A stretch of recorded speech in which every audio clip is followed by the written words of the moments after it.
Thanks for watching, guys. This is a really important video for all golfers to see because I'm here with Kirill Gurevich. Yep. That's right.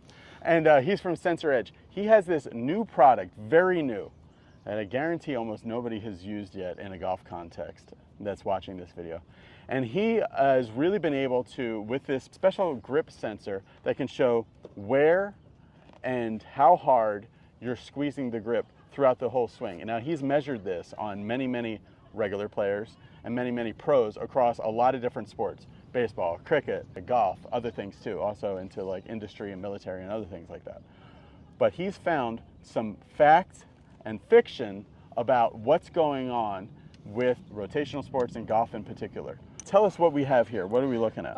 This is an example of a grip sensor applied over the baseball bat. Yeah. And it shows what's happening with my grip pressure dynamically, and it also measures the orientation of the object instrumented. Yep.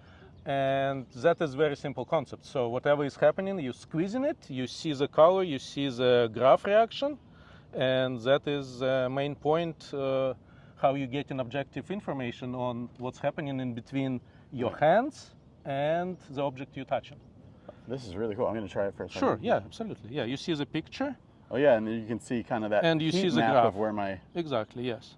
And What are the two colors? Left hand, right hand, or top of grip? Yeah, so this one is like a demo piece, so I divided it into like lead hand and trail hand areas. Right. But in real shots we're gonna record, we do it dynamically. So like you showing us how you hold it, and we adapt software to your specifics of your grip. That's cool. Which is important technically. Okay, so let's talk about a few of the adages, because the only thing I've ever really heard about grip pressure, specifically for golf, was that you want to hold the club like a baby bird. Tight enough that you don't let the bird go, but not so tight that you kill it. All right, so would you say this is fact, fiction, or just really pretty useless? It is fiction. Fiction. You need to kill a bird. You need to kill the bird. At one point, yes. Okay. So bird will die after each shot, for sure. Yeah, okay. If you're doing like a really fast and a good swing. But at the same time, people are different. And again, you need to understand, I'm not a coach. Sure. I'm just collecting information. I know how to make a device, but I'm not playing golf formally. So I can judge on specifics of a person's patterns. Yep. But yes, I see some differences between pro players and how we call it, amateurs or like recreational players. Sure. So yeah, there are differences and there are obvious mistakes. That's for sure. So in general, though, like when you're looking at a pattern of a lot of like elite players, how many pounds are they squeezing? Like if I had like one of those wrist things, and if you squeeze it really good, I think I can get it to. You mean like your dynamometer? Yeah. Yeah. Okay. So how hard do they squeeze? How hard are good? People are different. Your hands are different, and your lead and trail hands are different. That's for sure. Sometimes we see, like we work a lot with baseball pro players, with major league organizations, and we see a lot of differences in grip pattern just because of the shape of the knob of the bat. So that plays a huge. It's a huge thing to think about when you fit in a bat to a specific player. Sometimes we have players. It's easier to talk about baseball players because they have obvious problems like injuries, like pinky finger being overstressed against the knob. So they trying to hold it differently. They try to exclude pinky finger from the equation, how they swing. Right. And usually coaches not able to see that immediately, and players eager to play, and they say, "Coach, I'm ready to play. I want to be in that game." But in reality, his swing changed heavily because he excluded that damaged pinky, and he's swinging now differently because there is a correlation, and we see that between how you hold in the whatever golf club, baseball bat, and how your body is moving during the swing. So that is crazy thing to see. How hard are swinging? The stronger your hands, the better for you. Okay. That is my opinion. Again, I'm not a coach. Sure. Every time I'm saying something, I'm not a coach. Do not listen to me. Okay. The harder you can squeeze the object, the more range you have. Yep. Like the dynamic range. So not necessarily that you need to squeeze it super hard, but to have that ability to you need to have that ability to squeeze it hard if you want to bring the club to a position at speed. Okay. And if you overstressed your wrist by squeezing it hard, then you technically locked your wrist.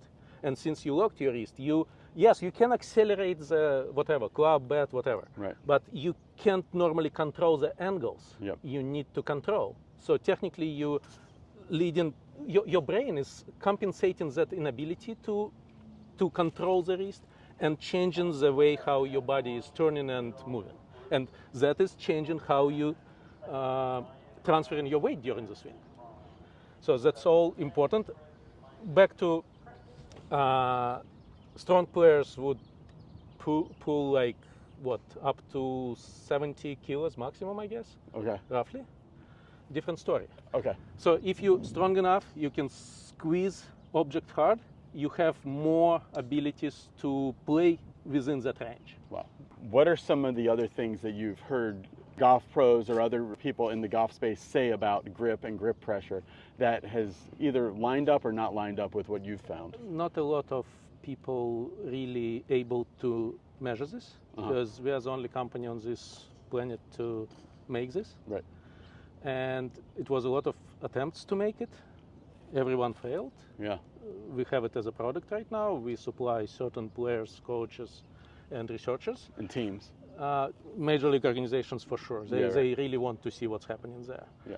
And they all, if you're talking about baseball, they all extremely secretive. They really don't want to disclose it's like what's happening there. Golf is much more open, and some research is going to be published really soon.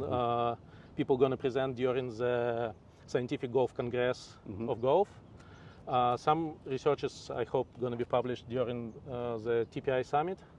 And definitely we're going to show these devices at PGA trade show. Sure. So that is the situation right now. Some stuff is obvious. So there are certain patterns how people swing with golf clubs. It's hard to say that there is a universal good pattern for a swing. Yeah, because what I would love to be able to interview you about is say, like, this is the way that bad players swing, and this is the way that good players swing. So just start swinging like a good player. It's a huge mix of obvious and non-obvious mistakes people do, and sometimes people do things effectively just naturally for whatever reason. Some people able to control. It's also about how your brain is. Your reaction time, let's call it. So you commanding your hands to do something, and then you unable to do that on a specific moment of time. So you either late or early. So how you talking to your brain? Okay. How your brain is talking to your muscles. It's an interesting story, and different people would have different abilities to have that conversation. So how do you see a golf coach using this to help somebody get better? First of all, we providing objective information. That is very important part. Because whatever people saying you, like I hold it lighter, you can't trust. Right. Because they are not able, for example, to realize how they're doing with a specific hand in a specific phase of a swing. That is number one. So you're getting this information and you're sure that information is honest. Certain mistakes are visible, so you can easily correct them. My personal understanding, again, I'm not a coach, but my personal understanding that if you have information about person's sequence and you see how grip pressure is correlating with that sequence, plus you have information about ground reaction forces, and you see how all this correlates, you you have all the variables in the equation, and now you can think what you need to change in that specific player's situation. Yeah. Because you don't want to change everything, right? No. Yeah. You want to find something which would bring him to a more effective situation rather than you kind of building something from scratch with that person. One thing I wanted to see here is that something that we were talking about before is that I've seen a lot of studies, like when you ask ChatGPT or whatever, like the highest correlations to lower handicap. And the ability to squeeze really hard seems to be well correlated with lower handicaps. But then you were telling me not only the ability to squeeze really hard, but it's like how quickly you can impulse, like you see your ramp, like how quickly you can go all the way to what would be your max. Yeah, that is one. What do you call that? Like impulsive strength test. Strength test. Impulse strength test. It's extremely important how you squeeze in it, in what period of time you can reach your maximum. Because some of the best players, they take it back and then they're only at that full impulse or that full squeeze for like a small bit of time, and then they have to get like fully soft again. Yeah. Oh, okay. Yeah. That's one of the ability. patterns, yes. That ability to be able to go all the way max with something and then all the way relax with something. Yeah, but you just did it very slow. Okay. Compared to real Sure. So when you use it, let's get back to dynamometers. With dynamometer, you squeeze it for seconds. Yeah. Different animal, right? Sure. So like we're talking about really fast activation and then really fast release. Okay, so what should we do now? Should we get out the golf stuff, or? Yeah, let's take a couple clubs and do maybe a couple shots. Sure. Yeah, let's do it. Okay, Kirill gets more into this in the next video that we're putting out, so hit the subscribe button. But before we end, I wanted to give some hard data on this video about one of the big differences between pros and amateurs. So the red line here is the amount of pressure on the grip, the amount basically of squeeze on the grip. The red line is the lead hand, like the left hand, we'll just say, for a right-handed golfer. And the green line is the right hand. So the first thing that we see in this data is that every player, he says, squeezes the lead hand way more than the trail hand. And he thinks that the lead hand and what happens in the lead hand is way more important than what happens in the trail hand. But what I wanted to talk about here is kind of the steepness of this graph and when a golfer puts the most squeeze on the grip and then starts letting off of it. So if you look at that yellow line there, so that's horizontal. So this is the top of the backswing is the green line there, and the yellow line is basically P5 right there. So what I want you to look at is, do you see how that from P5 where the yellow line is, right there where it is there, that's kind of like for pros, for a lot of pros, that's the point at which they're squeezing it the most, the grip the most. Then, and this is what's important, it starts to fall and get lower all the way through impact, and then it comes back up, usually a little bit. Now, what regular players will do is that from the top to that P5 location, it's getting tighter. That's normal. But then it continues to get tighter to and through impact. They are squeezing it more and more and more and more all the way through impact rather than letting off of it. So that's one pro. Here's another pro. And I think the next big thing in golf instruction is going to be your grip force pattern and how it matches your ground force pattern. So that's a pro. See, it drops off right after P5. Here's another pro. Never gets any more than it is at P5. And then it starts to drop off towards impact. And here's a third pro. These are like, he blurred out, it comes with video, but he blurred out the video because he didn't want to say who it is, but like major champions. Here's another tour pro. They're drop out even before P5.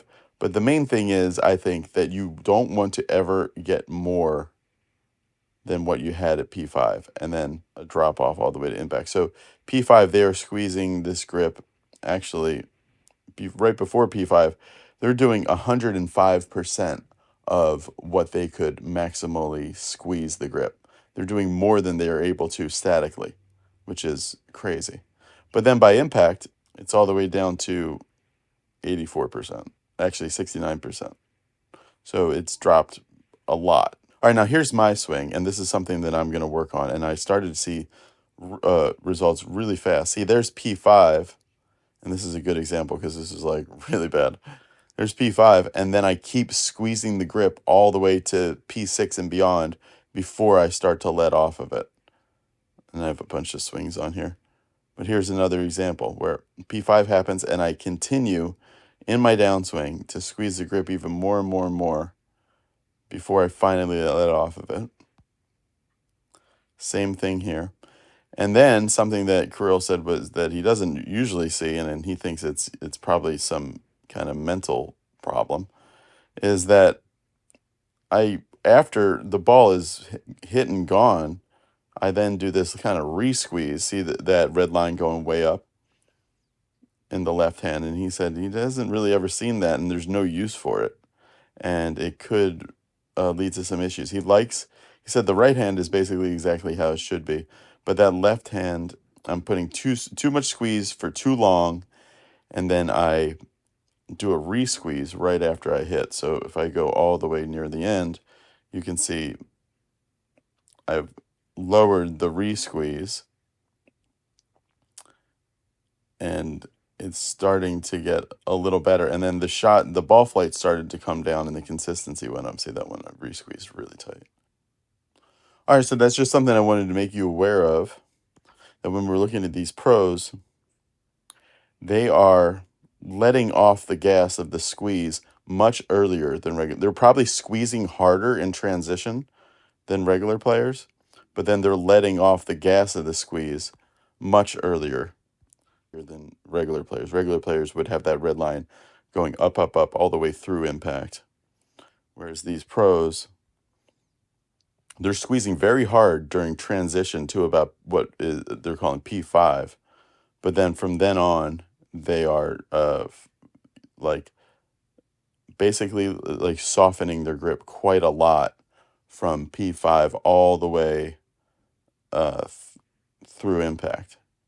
His software is going to have some better things to visualize this, but I think this alone is going to be a really big improvement in golf instruction when people can see what they're doing to the grip. All right, Kirill has the golf club set up. So it's a golf club. Oh, it's actually thinner than I thought it would be. It's totally normal size, totally standard. We can do any size. There, Mike, you can see he's got the software going. So if I squeeze it, can we see anything yet? Yeah, we can. Oh, okay, yeah, I see. It's over there.